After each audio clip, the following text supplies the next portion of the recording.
Once upon a time, there lived a poor apprentice named Mickey. He worked for the village blacksmith.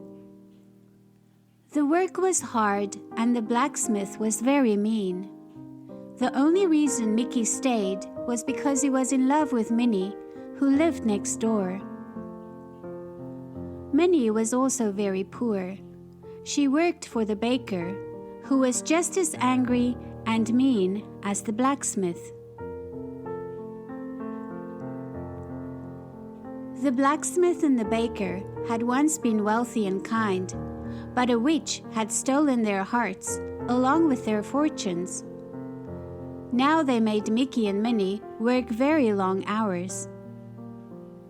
They never seemed happy with anything. Mickey and Minnie remembered how nice the blacksmith and the baker had been and kept hoping they would be again, but nothing changed. One day, Mickey came up with a plan. He asked Minnie to run away with him, and she agreed. Mickey promised her that their lives would be better. That night, Mickey and Minnie stole away from their homes. They trudged through the forest for hours and hours. They were very tired and very hungry. They were about to stop and rest when Minnie saw something in the distance. "Look, Mickey," Minnie exclaimed. "A cottage." As they got closer, Mickey and Minnie both gasped. The house was made of gingerbread. "Do you think we could eat part of it?" Minnie wondered. "I'm so hungry." "Sure," said Mickey, tasting a piece of the windowsill. It was made of sugar. He eagerly took another bite. Then the cottage door squeaked open, and a smiling old woman stepped out. Come in, come in. You must be tired and hungry," she said kindly, ushering them in with a warm, friendly smile. That night, the old woman made the most wonderful meal the two apprentices had ever tasted.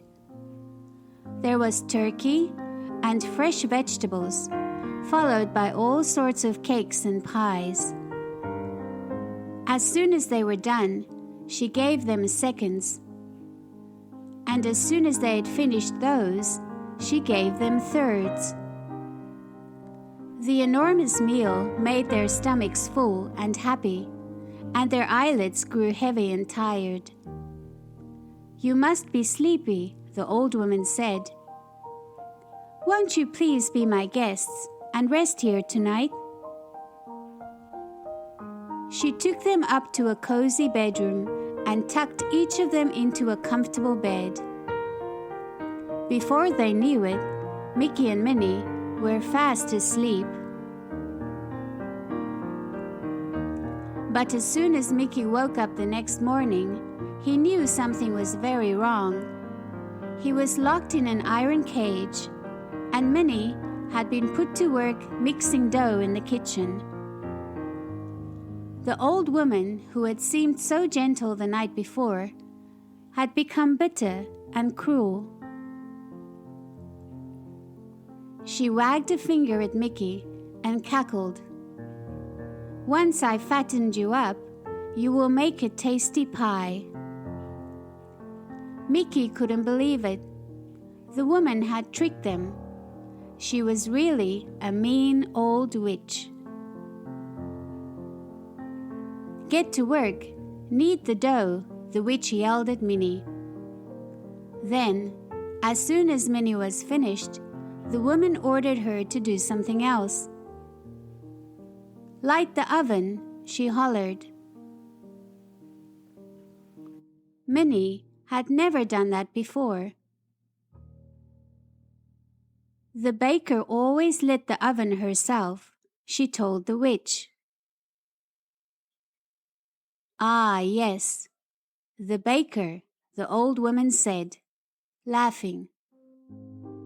There was a wicked gleam in her eyes. Do she and the blacksmith miss their fortunes and their hearts very much? She asked. You're the witch who stole the kindness and fortune from the blacksmith and the baker? Minnie cried. Minnie knew she had to do something. She waited until the witch's back was turned. Then she ran up and pushed her from behind. The witch fell into the cold oven, and Minnie quickly slammed the door. Minnie hurried to free Mickey, and together they shoved the table up against the oven door. With the witch safely trapped inside, they could get away at last. But first, they went into the witch's attic and found the hearts and fortunes that she had stolen from the blacksmith and the baker. They hurried home and returned everything to the blacksmith and the baker, who were overjoyed. And so, the baker, the blacksmith, Mickey, and Minnie all lived happily ever after, with glad hearts and good fortune. The end.